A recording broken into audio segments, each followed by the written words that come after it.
whatever you want to call it, right? Shea Butter Twitter or Black Lives Matter or just, moving for Black people and or for the culture, as y'all like to say. But as soon as y'all get an opportunity to represent for the culture on a mainstream stage, all of a sudden we cooning out.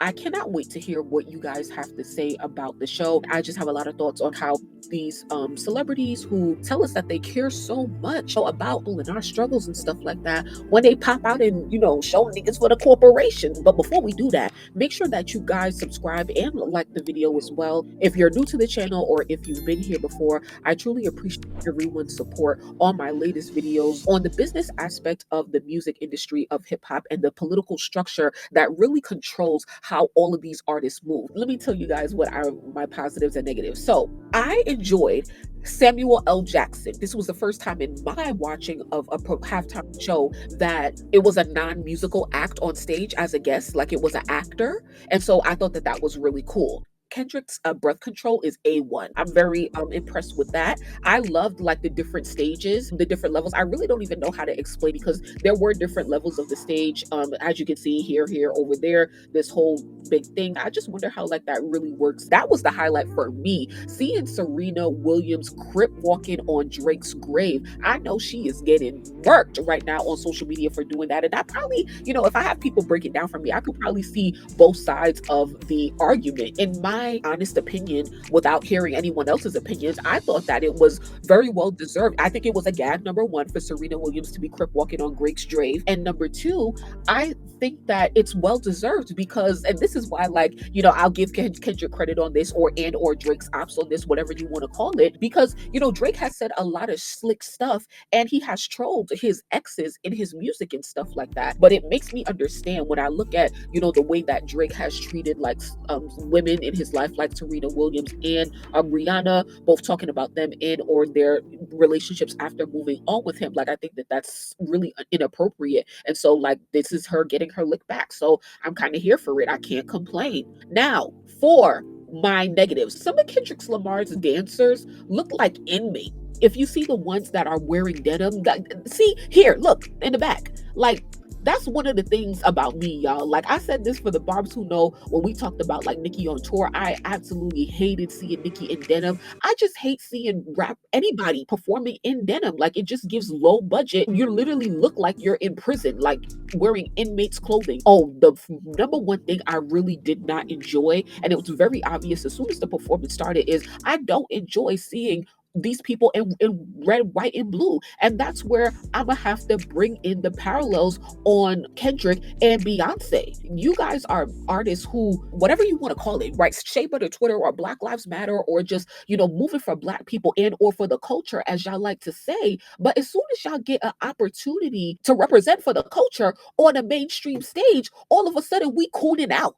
to the white people, to the corporations. And that's one thing that I can't understand. It's very, very like annoying to me when I see acts like Kendrick Lamar and Beyonce on stage and or doing whatever in red, white, and blue. So if we look up Cowboy Carter, and I have a whole video on this when Beyonce released Cowboy Carter, because how you go from doing like a whole bunch of Lemonade stuff to like, completely washing your hair out to the most pale blonde ever to, from like the Lemonade braids, really representing Black women and Black culture, like to this.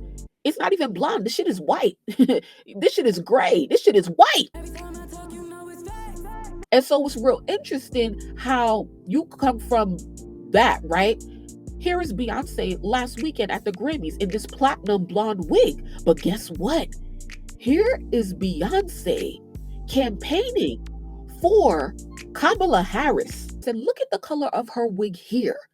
It's more of a honey blonde, more of a darker blonde, right? What we're actually used to seeing Beyonce in. Beyonce is the ultimate pander, and now Kendrick Lamar is doing the same. Y'all pander to Black people when y'all need us, when y'all need to get a point across, but when y'all finally get the mainstream recognition that you've so been dying for, it's so easy to sell out. I mean, why are we making a red, white, and blue flag on the stage? Like, to me, like, that is just so like disrespectful to me, honestly, if I'm really being honest with you. So I'm gonna do a Google search right now for the Black people flag. I don't even know what the fuck you call it, the Pan-African flag, right? Why can't y'all do something like this? Oh, okay, yeah, I forgot because you're performing for the corporations, but it's like, god dang, like I understand you can't do this, but do you have to wear red, white, and blue?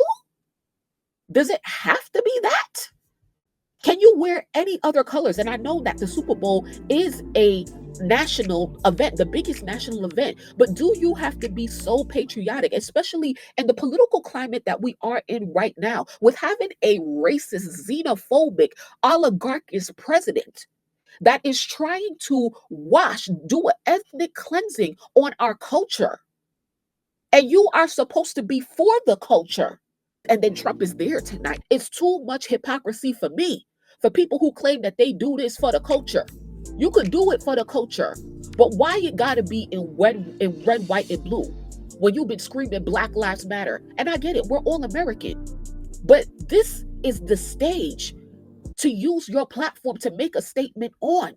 Oh, and child, we didn't even talk about Sister Child. I didn't even get down my list with what I wasn't feeling. Now, I did like when they performed All the Stars Are Closer. When Sister came on, Sister like brought the energy down, like with her slow ass R&B shit. Like whatever that song Luther is, it's just not giving for the Super Bowl stage. Like, girl, like we here to turn up. And I'm not gonna hold you. I'm enjoying the Kendrick hate because the Daily Mail, right after his performance, publishes an article saying that Kendrick is being slammed for his performance for the worst halftime show ever, and a lot of people really don't like it. And so that's why I'm really interested in your take on it. And also, if you're still listening, please like the video. A lot of people feel like, oh my god, it was so great. I don't feel like anybody feels like it was the best Super Bowl performance ever, but I'm not gonna hold you. I was really expecting stuff, and it seems like people don't really have hope in Kendrick's corporate pull in terms of like captivating an audience and keeping an audience, which is why they had to announce SZA as a guest performer for the Super Bowl, because when do they ever do that? When do they ever announce guest performers? Let's see how people were actually reacting there at the Super Bowl, because it seemed like it wasn't giving. Wow. I mean, as you can see, it's very quiet in there. But when they did A minor, I mean, you heard the whole stadium. Majority white people event, like, it sort of like makes sense. But like, do you guys feel like Jay-Z fumbled the bag? Because I'm hearing a lot of people saying that Jay-Z fumbled the bag and he should have had Young Money out there. I mean, now people are really saying like, man, we needed Wayne out there and stuff like that, because I think the energy would have been different. And then Wayne has the ability to bring out, different generations of acts, right? That actually have a huger impact on the culture. SZA wasn't enough for me. SZA wasn't a gag for me as a performer. I don't even care. Kendrick could have did the whole shit by himself. I really don't care, because I feel like he should, right? And that's why I'm enjoying all of the discourse. I'm enjoying the Kendrick hate, because you want the number one spot. Well, here it comes.